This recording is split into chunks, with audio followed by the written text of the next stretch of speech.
SonicWall firewalls and SonicWave access points secure and run your network.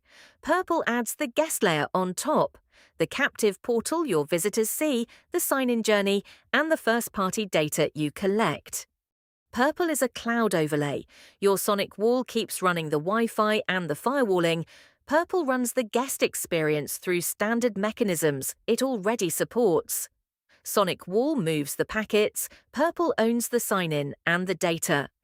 First, turn on guest services on your wireless zone with an external captive portal, so new devices are redirected to Purple's sign-in page. Second, configure SonicWall to check each sign-in against Purple's radius service on ports 1812 for authentication and 1813 for accounting. Third, build the walled garden as address objects, the short allow list that lets the sign-in page load before a guest has authenticated.